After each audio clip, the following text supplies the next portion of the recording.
We have experienced people who have married for years. We have people who have married for years. So instead of we have people who have married for years, they are going to share. I'll not call, but I'm going to give the topic. How have you solved your marital conflict, a problem that came in your marriage? How did you solve it? In terms of communication. In terms of communication, how were you able to solve that in your marriage? Back here, how do you do that?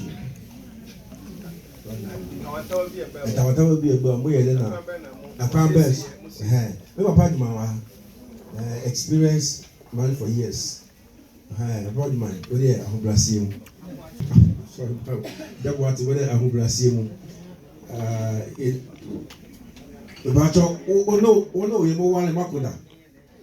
I have a question. No, you have yourself. We're going to heaven. I'm not going to argue. Good. So I asked our father that day. Actually, it's not about fighting like boxing, but we are talking about conflict. Yes. So anything like that has happened, able to solve it. Are we together, please? Okay. We had a fight before. Good. The fight is not like in the ring of boxing. Yes. It's something like a misunderstanding of something. In the few minutes, you don't have to argue. No. In the few minutes, when you argue on it, don't try to solve it at the same time. You got to relax yourself. You got to let the heart strong go down. Because in the few minutes that the heart is going up, you can never solve it. Because if you say it, he's gonna say it back and forth. So at least you say one or two words, just go down and sit down. You know the ladies talk a lot. That's why I'm saying that. They will argue on it so many times. But if you think that it's not good, just go to your bedroom, lock it, stay there for a cool while, maybe one day. The Bible says don't let your anger to be over 24 hours. Don't go and sleep over it. So don't sleep over it. In the night time, you can say, if you are sorry, just say, I'm sorry. Even as a man, even though you are not the wrong person, but you want peace in the house, just say, oh, sweetheart. Did we hear that? The man, you are not wrong, the man, you are not wrong, but you have to go and say sorry. Did we hear that? Sorry. You need to cool down. And then after that, there is no matter if you understand that. Thank you. Amen. God bless you. God bless you. In marriage, like Gary Chapman, he said that when we talk about Christian marriage, we are not saying that there's an absence of problems. Which means that even in Christian marriage, no matter what you do, you face a problem in there. So we want to be sincere to ourselves. So I'm happy our father said that yes, we have had a fight or we have had a conflict, and this is how I solve it. Or who want to share? Man or woman, anybody want to share?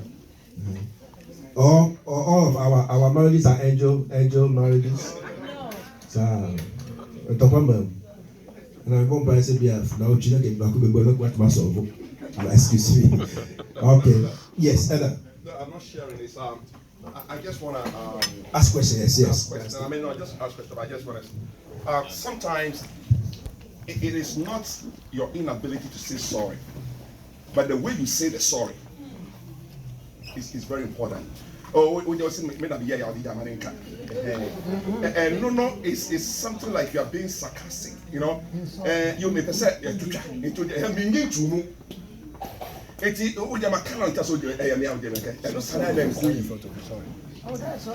think the sorry should be something that radiates from within. And it makes it very easy for you to forgive. If the person's apology is very sincere. Now, you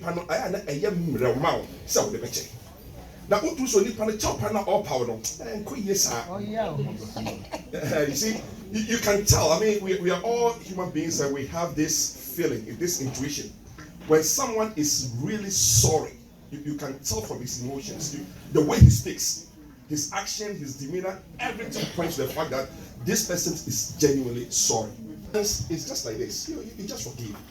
And sometimes people say, it's like, I'm sorry, I'm just saying sorry so that we can bury this thing. And it becomes like some hot ashes, The spark is there. Even though the sorry has come, it's like, the little opportunity that comes, this little spark can expose itself. Why? Because you are not genuinely forgiving that person. It will change. I think it's where we have a sank. I want to go and go so.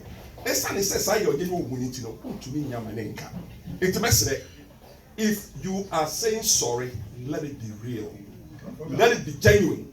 So that person can also genuinely forgive you. And by this idea, every day is going to be a cycle whereby we can forgive each other and pretend everything is okay. That's a little contribution. Amen. God bless you. God bless you. God bless you so much. Yeah. Good. Yeah. So will you come? Definitely, yes. Yes. I think we are opening a lot of a way of communicating. So when a person says he or she is sorry, and that is asking that it must be genuine. But the truth is that we don't have any thermometer to measure genuineness. Yes, that's the truth. So the question is, before we open that, the question is somebody has done something wrong and the person comes and say, I'm sorry. And I say that the sorry must be genuine. And then you can say genuine, you need thermometer to be able to measure. I say, I genuine. So now, when it happens like that, the person says he or she is sorry. You're also talking about genuine. So how you relate that genuineness to the sorry the person is giving. Okay. I think somebody. Okay. Good. And you can relax. You can stand up, sit down. Because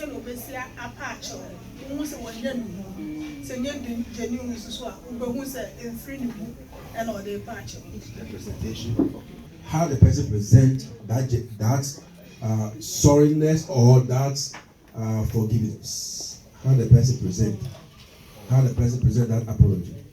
Okay. Andy.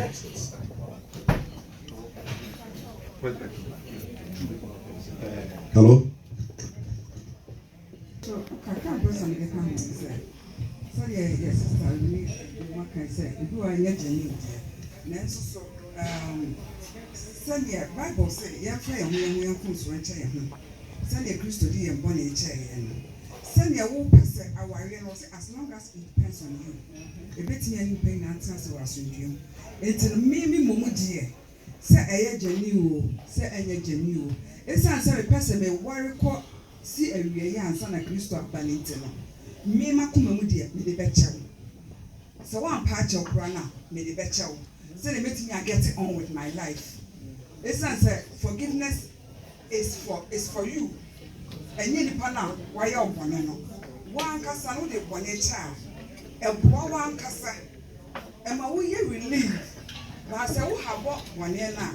10 piano, not as a udwentwene na enema enko yie. Etimi de no matter what, me de becho. Now what we are getting on with our life. God bless you. Our mother is talking about what is the Bible. Be peaceable with everyone. So our mother is saying that either it is genuine or it is not genuine. She will find a big heart, a big way to forgive you, the person, because she has come to realize that unforgiveness is a poison, and you, the one that harbored that poison, that harbored that unforgiveness, it can affect you. It can affect you. And the truth is that at times you may be harboring something within your heart.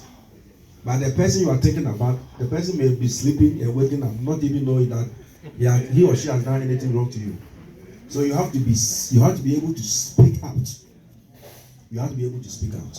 Okay, there was a hand, if I'm not mistaken. Okay, and I will. Microphone.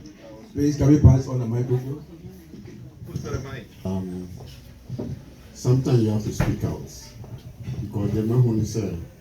Can you speak English, please, for the sake of? Oh, okay, sorry.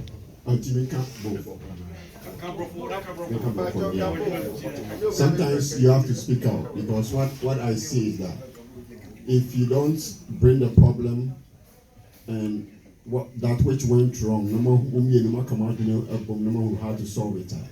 It's recurring. Sometimes keep recurring, and it ignites the same confrontation and anger. But you put the thing on a table.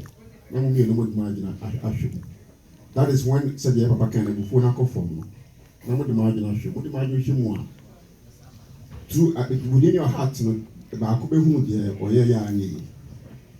that point, you know, and I was going to say, wait a minute, at that point, you get frank. Yeah, you'll be frank to yourself, and he says this went wrong, so I'm sorry. You have pinpointed the problem and you have solved the problem so that it doesn't keep occurring again. You just don't talk about it at all. So the person is not even aware that you are angry. Go. And we have practiced that. So let it go easy and let it go easy. We don't even remember it anymore. And then by the time we realize, we are back in again. Amen. Amen. So will we, in marriage, it is possible that there will be a conflict? Yes.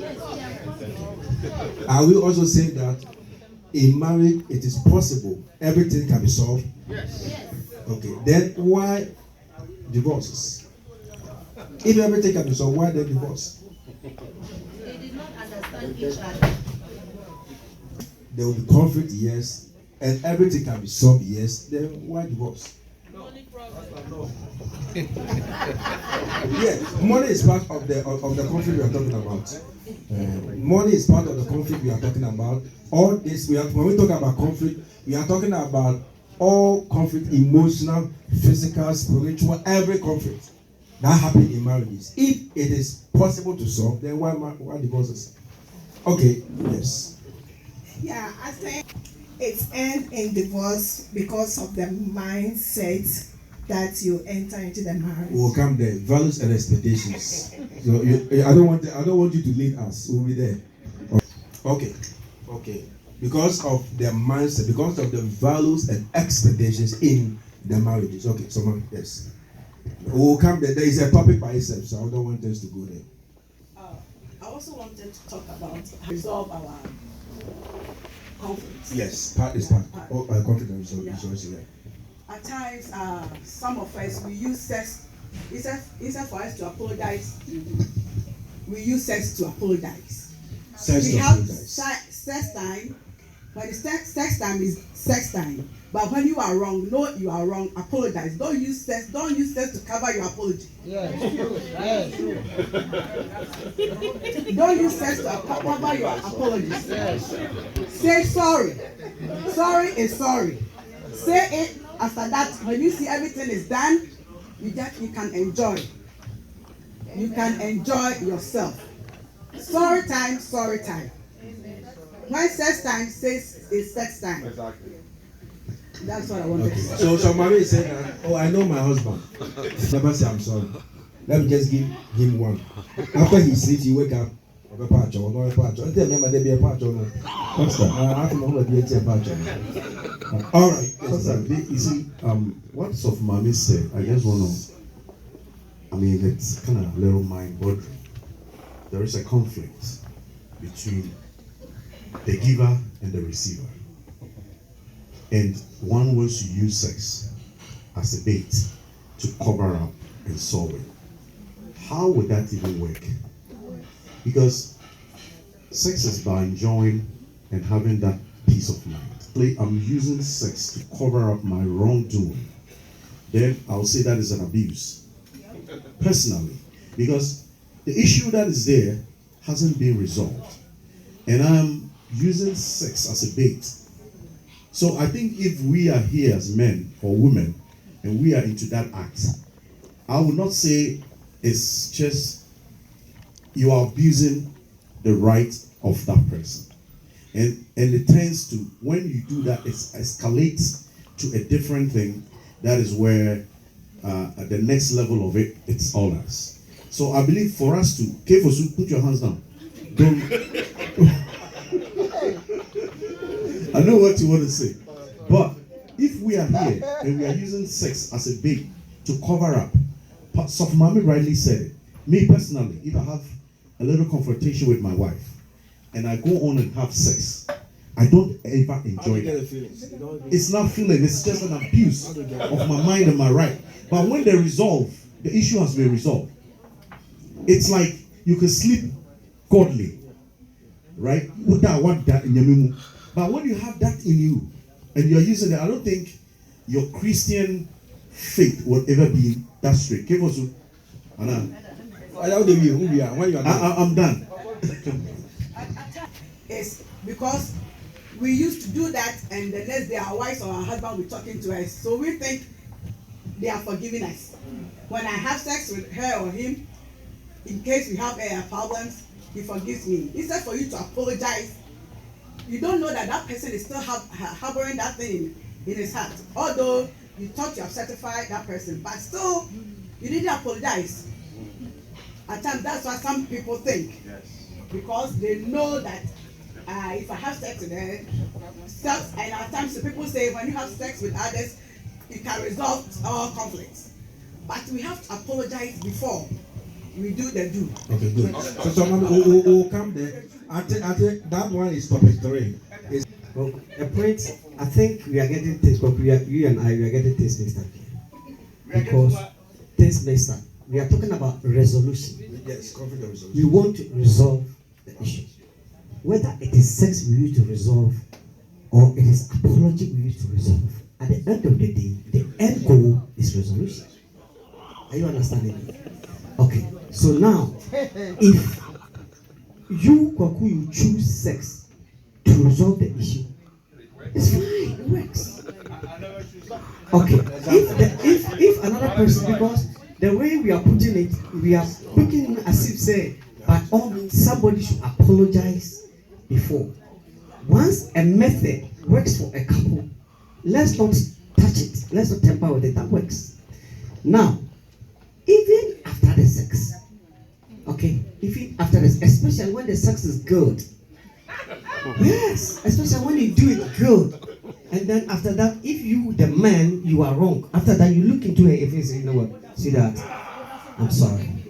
I'm really sorry. It ends there. I'll be honest with you, it ends there. So my thing is this. My thing is this.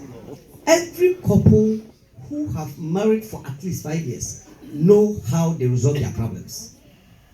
You can't tell. It's because if you are not applying the strategy because of ego, meaning we may are as a better form, but ego no the Emma will apply. But after 5 years living with your wife and your husband, you know what you can do to let matters go down. So please, I will say that let us identify the things that we use to make matters go down. Stick to it, and then we move on. That time, Angie did something bad to me, but she gave me good sex. And after that, I'm like, okay, you know what? I forget about it. This was Good example.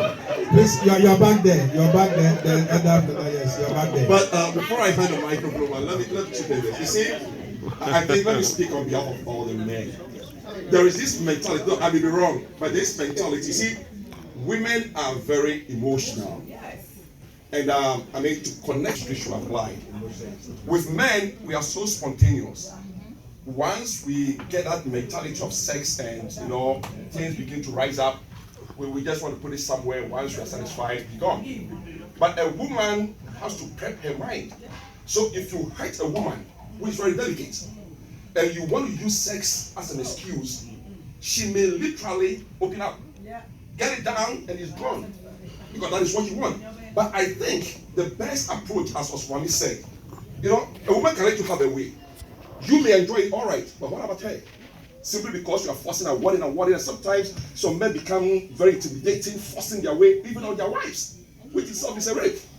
But because you feel you're a man and things are upright, automatically I deserve to do it. You are forgetting that this woman is so detached from you, and the fact that she gave you access to have sex with her, that is not sex. It doesn't move right. So okay, I subscribe to what you say in a way, if that method works. But oftentimes, as I'm saying, women are very emotional. And if you don't prep them well, look, you can't get access to them. She's there, but the mind is somewhere else. So please, the men, we have to make sure the soil is fertile. You can't just go and plant corn on the rocky soil. You have to dig the sand, make sure it is. If you plant, and the woman herself is responding, now, again, what about it? It's like, if you're a selfish person, that's like where they get woman but it's something that we both enjoy. It's a man and Muslim. No man for sex, no. I'm off for started first. So study an okay. I can't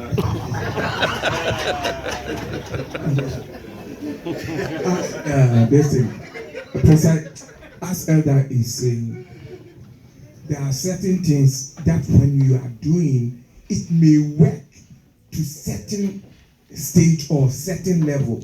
You may use the sex as a ploy or over a period of time, but a time may come that it's not going to work, and it becomes a problem. That even when it becomes a problem, to solve it becomes a different story altogether. So what I would say is that we shouldn't go to that area using certain things as a gift or something of that sort to appease your partner. Okay, I think you might come in then answer that, Edda. There's no one way or one road to solve such problem. Every marriage is dynamic, and as dynamic as it is, you know your spouse, you know what makes him happy, you know how you could, you know what makes him angry, and you know how to calm him down. Like, let's say for instance, when I hurt him, it's difficult for me to say I'm sorry. I have to be honest with you.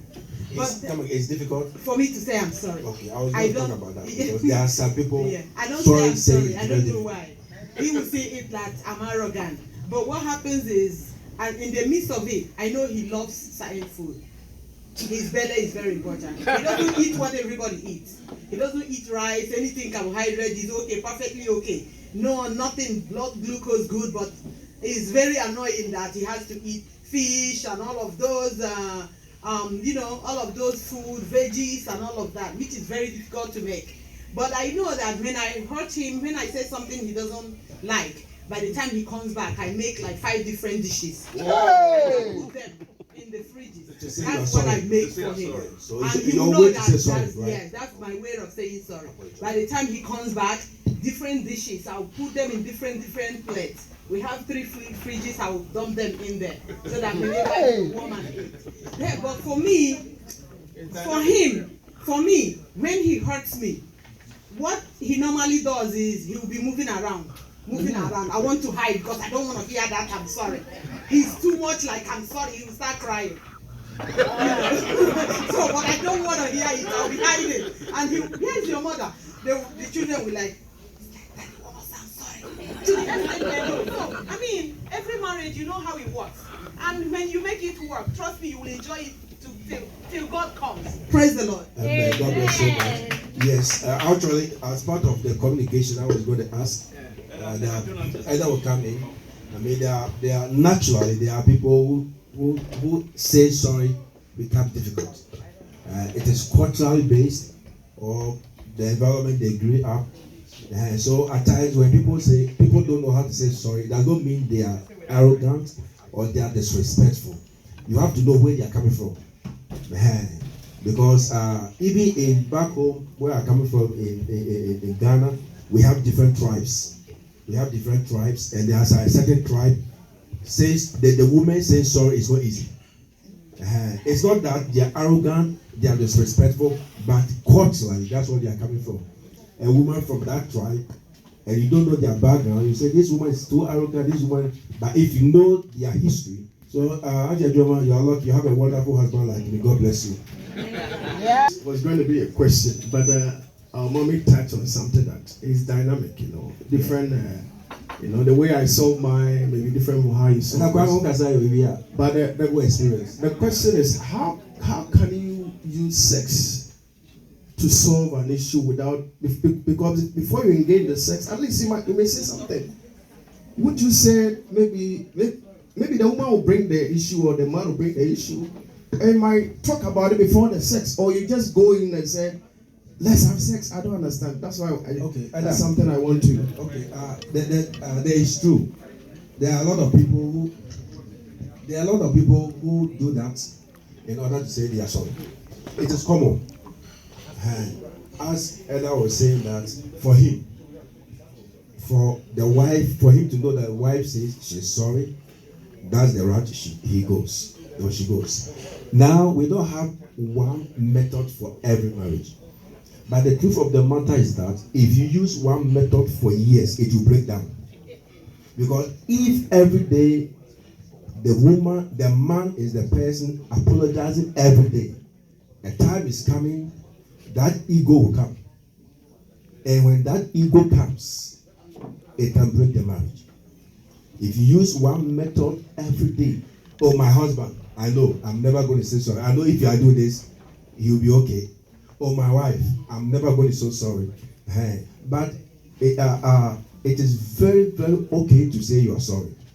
No matter your background, no matter your culture, as long as we have become Christians, there are some habits that they have to break it down. We are coming from our culture individual, but when we come to Christ, we have become like a Christian. So our lives and everything might be of that of Christ. Pastor, I understand, but what I'm trying to, this is maybe it's abusing myself. Like, how are you gonna use sex to how are you gonna use sex to solve a conflict? Because if there's an issue, before you engage in sex, would you talk about it, or you just go and say open your leg or something? That's something because I like the way you are coming. Yeah, if the woman she's offended, whatever it is, and you just go and say let's have sex, or what? I don't know. I'm trying to get it. Before someone come in, he said I was so afraid to hear that some of the women and the men we are married to, at times even in our sex, we don't do the real sex. We rape them. Some of the men, we rape our wives. I was shocked. Literally. Okay, let me say, if there is a conflict and you have sex, we are raping each other. Ten Haggar, this guy, I don't know those who have heard about him. He's one of the American great man, and a wife called Gay Haggar. Wonderful book she wrote. The man was very Christian, and she was doing a lot of things. So when it came out, this woman realized that the husband was rather raping her. And they were having sex, but he was raping her. Okay, you will come to this. So we'll go there. Let me just make my own contribution. First and foremost, I believe that in marriages, sometimes even when you apologize, the husband or the wife might not even forgive because they might see it that the apology is not genuine. So it's not a guarantee that once you apologize, the problem is solved. So like everybody has said, there is no one way to resolve this issue. Since marriages are dynamics, it involves different approaches. It depends on what works for the couple. So there is no one definite approach to say this is the way you have to resolve the problem. It doesn't matter whether you sometimes you might even apologize. The man or the woman might say, oh, so it means actually you know what you did. You know what you did. That's why you are not apologizing. So which means it's all about you offend me, you apologize. You offend me, you apologize, and you think that solves the problem. So it's something that has to do with how we understand ourselves and how we believe our marriage should be. Some couples, because they don't want the marriage to even succeed, even if you apologize, the apology, they might tell you, okay, I forgive you, but deep down in them, they are thinking something else already. So it just depends on the grace of God for husband and wife to continue. Then on the second issue about sex, it's like we use the word loosely. We should understand that sex is a gift from God. And the highest gift God gave to us is Himself. And the highest gift we can give to our wife or our husband is giving our body to our wife or to our husband. If we look at it spiritually. But if it's all about the pleasure, then it's like there is something missing. There is something missing in what we are seeing as what holds us, what makes us one, what makes us come together as one. So sex, in effect, is holy. It's a sacrament. So let us not be carried away by what people write, because the way they see things is not the way you as a Christian should see those things. So please, when we talk about marriage, we mean sacramental marriage, not people that go to borrow hall and marry and they start writing about things like this. So if we give ourselves that body to ourselves, then it covers every other thing. If we are really the children of God. So but we must know that not every marriage, Christ is not the foundation of every marriage. So we cannot say because I look at sex, say it's something spiritual. The next person will look at it that way. But if you look at it, say is the highest gift we can give ourselves. It covers every offense. It covers every offense, and we can now be friends. Look at ourselves as friends and still continue. Thank you so much. God bless you so much. Before we continue, the Bible said that they were naked and they were not what? Ashamed. They were naked and they were not ashamed. When you are married, sex becomes spiritual. When you are married, it becomes sacred, holy, and spiritual. And as my brother is saying, that the only gift we can give to ourselves is giving ourselves to each other. As the Bible said that Christ gave Himself to the church. So the only gift your wife, your husband can give to you is giving herself to you. That's the only gift. So God made sex so special. God made sex very special. We have the needs of the man and the needs of the woman. Remember what we are looking for, and we have the need also for the woman. And when it comes to the need of the woman, it's totally different from men. You see, a woman can speak 9,000 words a day without tired. It is said that a man can speak less than 3,000 words and be tired. Why? It is because women, they are just created to support, and anybody who support have to direct you. Are we together? Anybody who supports you.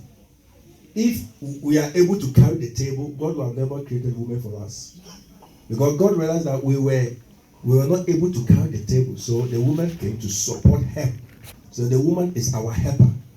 And anybody who come to help you, come to direct you and say that, hold here, so because they are coming to, that's what they talk. Imagine the woman will come and just keep quiet and just, no, they can't lift. The woman come to support. So they know where it is easy for them to lift.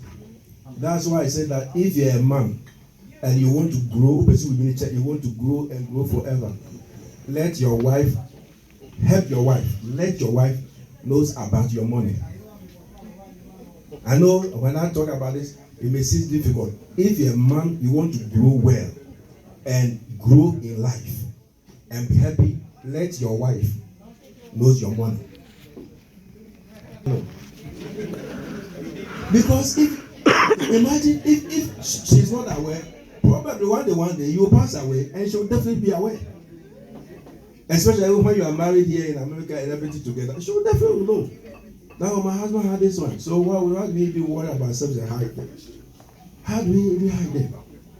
Yes. So please, quickly, let's go to the last point, intimacy. We are talking about, I know we have been bringing the sexual, but when we talk about intimacy, we have more than sexual. So I can't intimacy, help me with you. Intimacy. Okay. We have emotional intimacy. When we talk about emotional intimacy, it's not necessarily having sex with a person, but you look at your wife and you say something. The words you say, that words can even carry her throughout the whole day. The words you say can carry her throughout the whole day. You look at your wife, let me go closer so that I will not use anybody as example. Yes. You look at your wife, you say, if you're grown, I thank God I found you. You see, this word that I said is powerful. When she's walking, yesterday my husband said that he's lucky he found me. Like what we just demonstrated. Yes. So words are very powerful.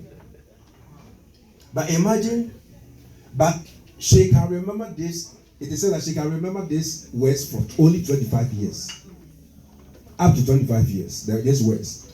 But when I say negative, which I will not say, but if I say negative, she can carry this negative to grave. That's why negative words sell so easy. That's why you can do good for 99 and do one bad 100.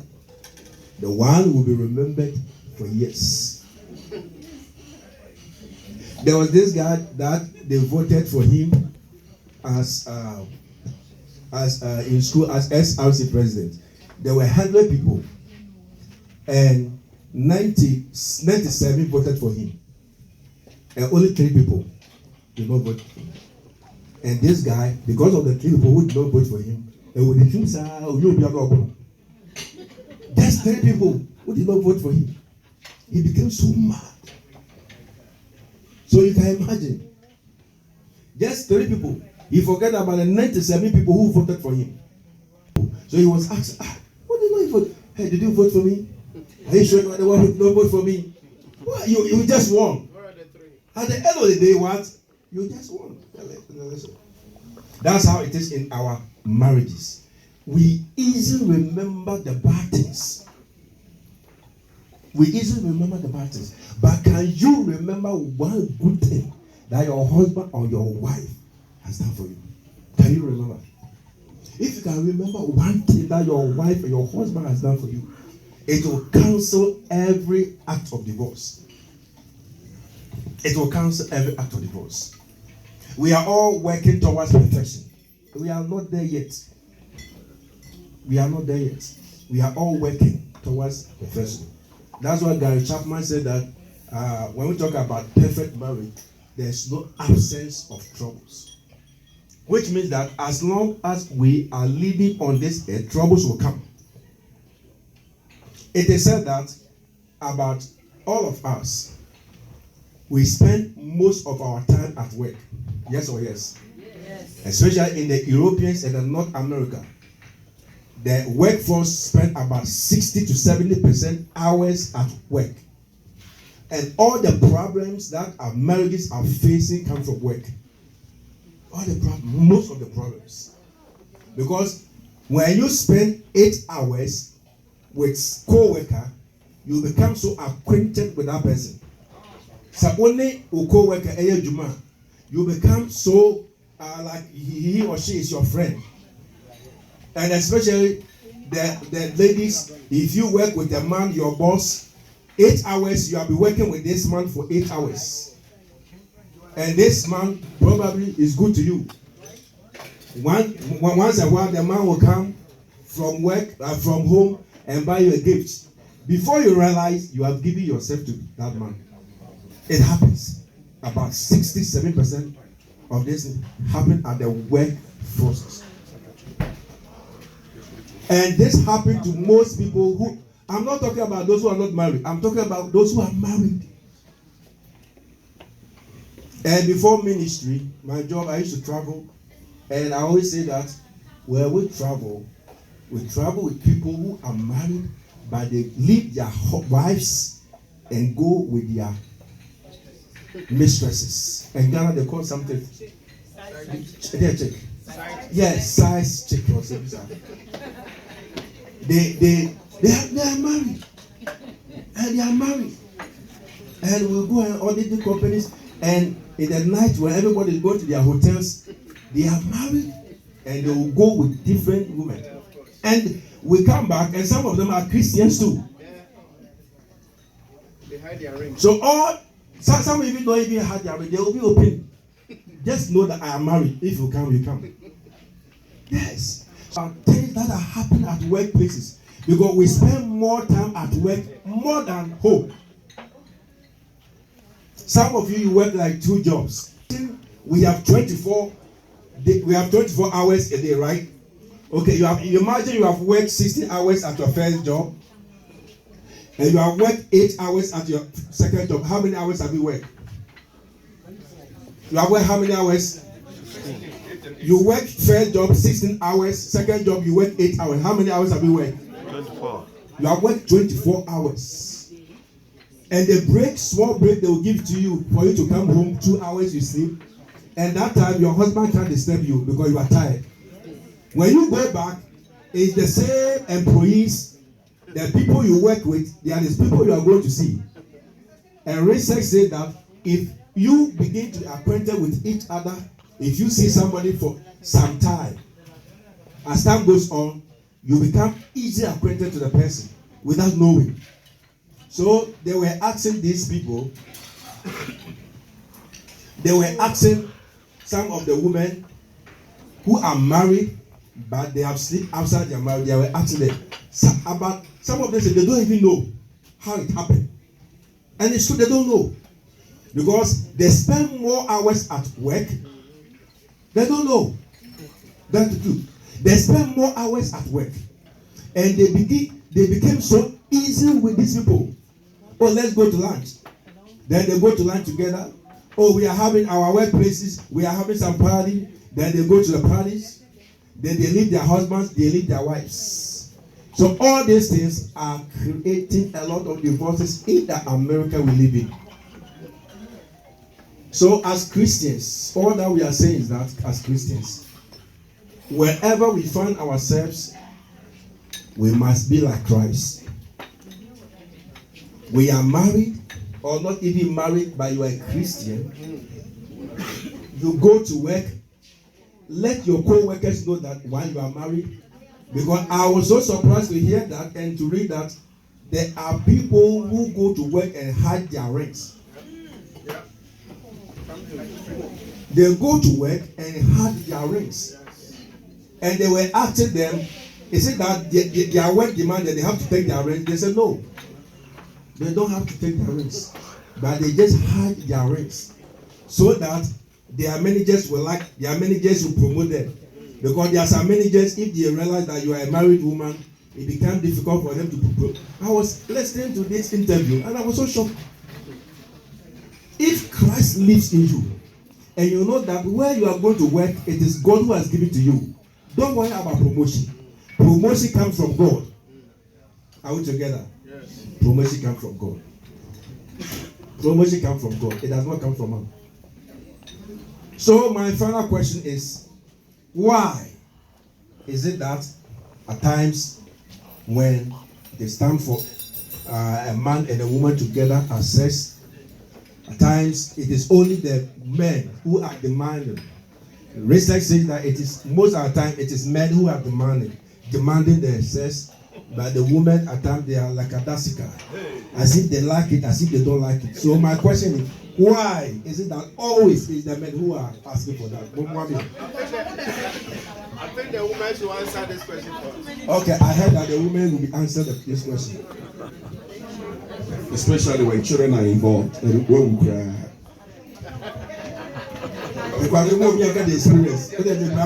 The question says, in terms of sex, it is most of the time it is the men asking more than the women. Pastor, it's also. You have to answer for us. You see, I think what I know or what I grew up believing is, back home in Ghana, the topic of sex itself is something like a taboo. We don't openly discuss sex. When 2-3 women meet, and one of them is a little bit much more open about sex, they say, you see, so ladies back home grow up with that mentality like sex is something that should not be openly discussed. So I think it makes it is cultural, you know. What I've heard about the American-based system is they are not afraid to initiate sex. I mean, in the Western world, if a woman is really hot and she wants you, I mean, she'll do everything to make you know that, hey, I'm here. I mean, let's get it on. With our Ghanaian women, some, I'm not going to say all, because of our bringing, the African way of, the African way of thinking, it's like when a woman demands sex too much, it is like, you know, may you buy some children, that sort of thing, you know. And sometimes even the warning, I don't have that problem, seriously. But it's like you discuss this with most men, and they can tell you even sometimes they are even afraid to go around their women, because every day it is like, and I'm not ready. And the face is like, today. I let some men even carry their wives behind them before they are able to have access to have sex with them. Oh, yeah. I mean, some of them, I mean, it is true. Sometimes they make us beg too much.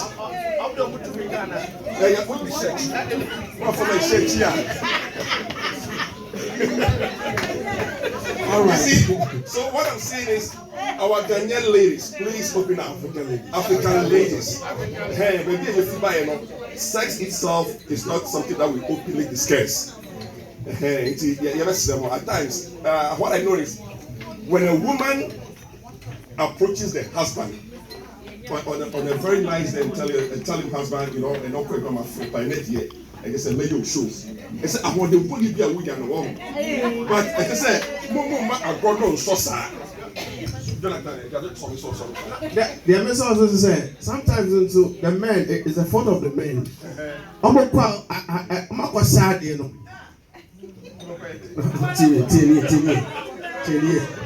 Sometimes the men too, you see, they rush. And because they rush, sometimes the men too crop back by having fun. Let me tell you, it's I never pay an idea. Near Mamo. I make sure we say now. Okay, good. All right, Mr. Joba, you come in.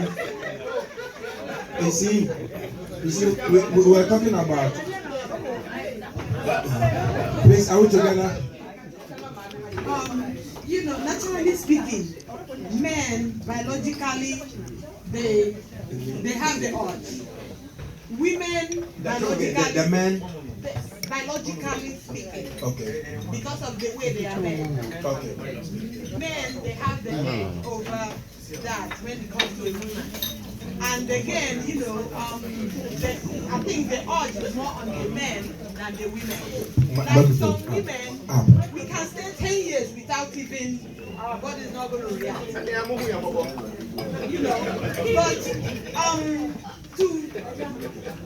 to honestly answer this, we women, we have the burden of the home. Men, once they go to bed, they sleep. They don't, it seems like nothing bothers them. Our children, the school, what are they going to eat? What is going to happen tomorrow, this morning, last night, is on the women. So you can't tell a woman that is thinking of this and that, you think the woman will just open the leg and that's how it goes. No. But men, they are relaxed and it goes well for them. Okay, so do we have the men here? Yeah, we are. I think this one will be men and women.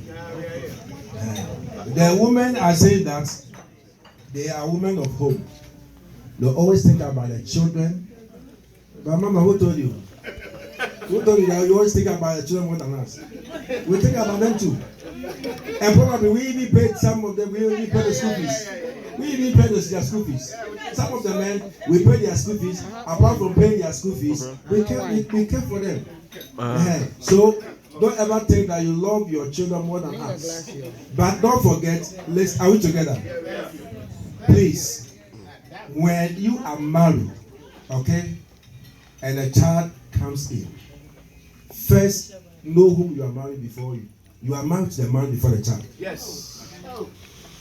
Who said no? Yes. You are not married to the child. I know some trouble. You see, the mistake that we do is that we think that you have given birth, you want to have more time for your child. Listen, the men, men love with our mind, women love with their hearts. That is about 60 or 70% broken heart are for women. And the mental challenges you go to them, is why? Because men love with their mind.